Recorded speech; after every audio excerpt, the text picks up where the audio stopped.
आज के ज़माने में पैसा कमाना जितना ज़रूरी है, उतना ही ज़रूरी है उन पैसों की सेविंग करना।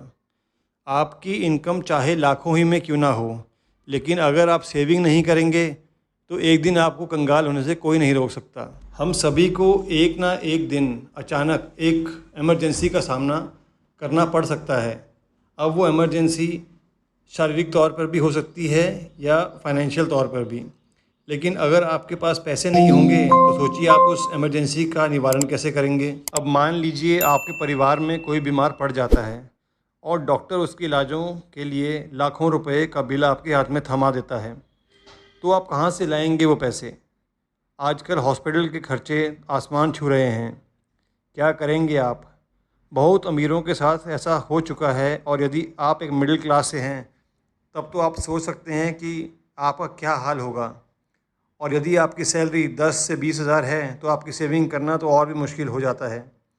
ये आपके लिए चिंता का कारण बन सकता है। और अभी तक अगर आपने हमारे YouTube चैनल थिंकिंग मनी को सब्सक्राइब नहीं किया है, सब्सक्राइब कर लीजिए, क्योंकि हम रोज़ एक ऐसा टॉपिक कवर करते हैं जहाँ पे हम आपके लिए फाइनेंशियल एडवाइस लेकर आते हैं, जिससे कि आप अपनी फाइनेंशियल कंडीशन को सुदृढ़ बना सकें। तो चलिए अब हम आज के टॉपिक पर आते हैं।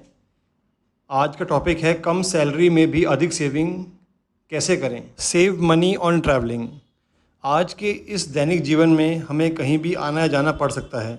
उसके लिए वाहन की ज़रूरत तो पड़ती ही है, चाहे आप ऑफिस, कॉलेज या किसी भी काम के लिए आना या जाना करें। आपको तो मालूम ही होगा कि पेट्रोल की कीमत 100 रुपये से ऊपर चली गई है और इसका कीमत धीरे धीरे बढ़ ही रहा है। अपनी छोटी से छोटी ज़रूरतों पर भी अपने मोटरसाइकिल, कार आदि का प्रयोग करते हैं, जिसके कारण आपके खर्चे और बढ़ जाते हैं।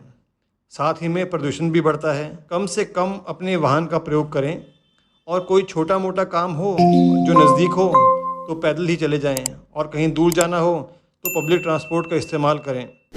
बहुत ही इमरजेंसी होने पर अपने वाहन का प्रयोग करना चाहिए। 50-30-20 रूल। ये नियम ये कहता है कि आपकी जो भी इनकम है महीने की, चाहे वो जॉब से आती है या पार्ट टाइम काम से, आप अपनी अर्निंग्स जो महीने की जितनी भी कमाई है उसमें से 50% बहुत ज़रूरी कामों के लिए इस्तेमाल करें, जैसे कि घर के खाने पीने, घर का किराया आदि।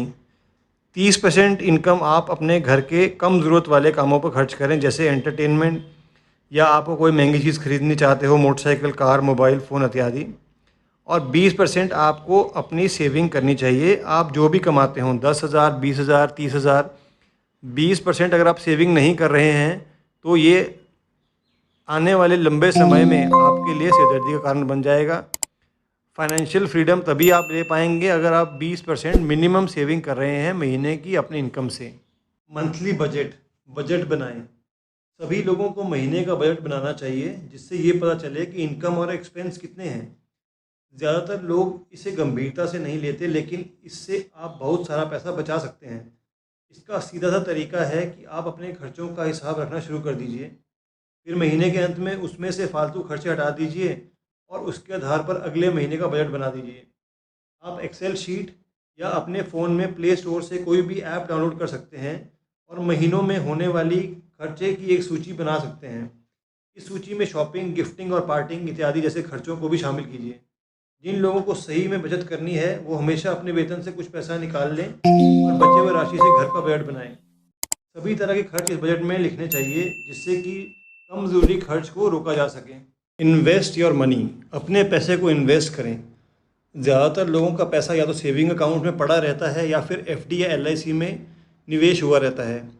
कुछ लोग म्यूचुअल फंड में निवेश करते हैं और कुछ लोग रिस्क उठाने से डरते हैं। इंश्योरेंस और इन्वेस्टमेंट को मिक्स ना करें और अपने फ्यूचर प्लान के अनुसार कुछ पैसा टर्म इंश्योरेंस में लगाएं और बाकी का पैसा अलग अलग इन्वेस्टमेंट स्कीम में, जैसे fixed deposit, mutual fund, equity आदि में निवेश करके आप एक मजबूत इन्वेस्टमेंट पोर्टफोलियो बना लें। थोड़ा सा रिस्क उठाएं और शेयर मार्केट की सिक्योरिटीज जैसे इक्विटी, बॉन्ड आदि में भी कुछ पैसे इन्वेस्ट करें। शेयर्स या इक्विटी में रिस्क होता है, लेकिन सही ज्ञान और रिसर्च के साथ लॉन्ग टर्म अप्रोच से इन्वेस्ट करने पर सबसे अधिक रिटर्न शेयर्स में ही मिलता है। रिकरिंग डिपॉजिट या आरडी। आजकल हम सभी के पास सेविंग अकाउंट होता ही है। आप अपने लिए एक सेविंग अकाउंट ओपन कर लीजिए और 3 से 5 साल या इससे भी अधिक समय के लिए अपने इस अकाउंट में अपनी इनकम से कम 10% डाल दें। जिस भी डेट को आपकी सैलरी आती है उससे एक दिन आगे का डेट फिक्स कर लें और उस दिन ऑटोमेटिकली ही आपके अकाउंट से ये अमाउंट जो है ये कट जाएगा और आपके एक अलग अकाउंट में शो होगा। 3 से 5 साल के दौरान 10% इनकम आपके लिए एक बहुत बड़ा कॉर्पस जोड़ देगा। शॉपिंग ऐप्स को अनइंस्टॉल करें। आजकल के ज़माने में बड़ी बड़ी कंपनियां अपने प्रोडक्ट्स बेचने के लिए नए नए पैंतरे अपनाती रहती हैं और आजकल बहुत से शॉपिंग ऐप्स भी हैं जिसमें फ़्लिपकार्ट, अमेज़ॉन आदि बहुत से कंपनियां हमेशा कोई ना कोई ऑफ़र निकालती रहती हैं और ये ऐप्स आपके फ़ोन में इंस्टॉल हैं तो आपको नोटिफिकेशन ज़रूर आते रहते होंगे। फिर आप उन्हें देखते हैं, देखने के बाद आपको उनको ख़रीदने का मन कर जाता है और जब तक आप उसे ले नहीं ले आपका मन मचलता रहता है। इससे आपके काफ़ी पैसे खर्च हो जाते हैं और आपको पता भी नहीं चलता कि आपको वो जो सामान लिया है उसका इस्तेमाल क्या है। आप कई बार सोचते हैं कि अब मैं ये नहीं करूँगा, लेकिन फिर वो एक मैसेज आता है और फिर आपका मन मचल उठता है। इसलिए आप इन शॉपिंग ऐप्स को अनइंस्टॉल कर दें। बहुत ज़रूरत पड़ने पर ही इनका यूज़ करें और यूज़ करने के बाद फिर से उन्हें अनइंस्टॉल कर दें। Save money on mobile and internet expenses. Mobile खर्चे पर बचत करें। मोबाइल और इंटरनेट आज ज़रूरत बन गई है और इस पर लोग बहुत खर्चा भी कर रहे हैं। बचत के लिए सबसे पहले इसी खर्चे पर कटौती करनी चाहिए। अगर आप पोस्टपेड प्लान उपयोग कर रहे हैं तो आपको इसके इस्तेमाल के अनुसार प्रीपेड कनेक्शन ले लेना चाहिए जिससे हम अति प्रयोग ना करें। इंटरनेट रिचार्ज हो तो बात करने के लिए व्हाट्सएप जैसी एप्लीकेशन का इस्तेमाल करना चाहिए। इससे टॉक टाइम का बैलेंस बच जाता है। आजकल कई जगह मुफ्त वाईफाई मिल रहा है तो उसका इस्तेमाल करें। हमें अपने महीने की आवश्यकता के अनुसार ही बैलेंस और इंटरनेट डाटा रिचार्ज करवाना चाहिए। जियो के आने के बाद डाटा सस्ता हो गया है और कुल मोबाइल एक्सपेंस में भी कमी आई है, लेकिन आपको ये बात ध्यान रखनी होगी कि जितनी ज़रूरत है उतना ही डाटा का प्लान लें। वर्तमान में सभी टेलीकॉम कंपनीज़ कंपटीशन और मार्केट पर कब्जा करने के लिए आपको अधिक से अधिक डेटा सस्ते में दे रही है ताकि आपको इसकी आदत पड़ जाए। फिर धीरे धीरे प्लान्स की प्राइस बढ़ जाती है और आपको मजबूरन अपनी प्रयोग के लिए कीमत ज़्यादा देनी पड़ती है। इसलिए अपना डेटा इस्तेमाल मिनिमाइज़ करें। Save electricity, save money. बिजली की बचत करें। यदि आप बिजली के खर्च को बिल्कुल ही बंद करना चाहते हैं तो आप अपने घर में सोलर पैनल लगवा सकते हैं जिससे आपके लिए बिजली के बिल का खर्चा हमेशा के लिए बंद हो जाएगा। आजकल सभी लोग अपने घर में सोलर पैनल लगवा रहे हैं और सरकार भी इसे बढ़ावा दे रही है। इसके लिए आपको सोलर सिस्टम पर सरकार की ओर से सब्सिडी भी मिलती है। बिजली के बिल पे भी बचत की जा सकती है, लेकिन इसमें से ज़्यादातर लोग अपने आलस के कारण इसे अनदेखा कर देते हैं, पर यह गलत है। यदि ट्यूबलाइट और पंखे की ज़रूरत ना हो तो उसे इस्तेमाल नहीं करना चाहिए। हमेशा ध्यान रखें, जब कमरे से बाहर जाएं तब सभी स्विच बंद कर दीजिए और ये अपने घर में बच्चों को भी सिखाएं। मोबाइल अगर चार्ज हो गया है तो अवश्य चार्जर को सॉकेट से निकाल दें और स्विच बंद कर दें। अगर हम इसे ऑफिस और घर में यह सब का ध्यान रखें तो बिजली के लिए बिल से बचत की जा सकती है। Online shopping and offers. आजकल बहुत सी ऑनलाइन साइट्स हैं जिससे हम सभी ज़रूरत का सामान खरीद सकते हैं। हमें ऐसी ही वेबसाइट से ख़रीदारी करनी चाहिए क्योंकि इससे समय की बचत तो होती है, साथ ही में पेट्रोल का खर्चा भी बचता है। ऑनलाइन साइट से ख़रीदारी करने से कैशबैक तो मिलता ही है जिससे हम और ज़रूरी ख़रीदारी कर सकते हैं। बहुत सी ही साइट्स हैं जो काफ़ी अच्छी छूट देती हैं जो हमें बचत करवा सकती हैं।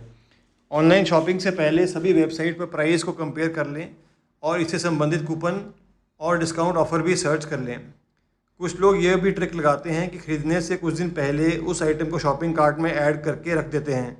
जब ई-कॉमर्स कंपनी इसे ट्रैक करती है तो वो कस्टमर को डिस्काउंट कोड ऑफ़र करती है ताकि कस्टमर उसे ख़रीद लें।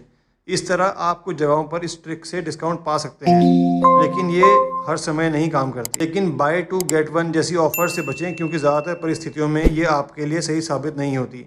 एक साथ 3 जीन्स या शर्ट खरीदने का कोई फ़ायदा नहीं जब आपको ज़रूरत है एक शर्ट और एक जीन की।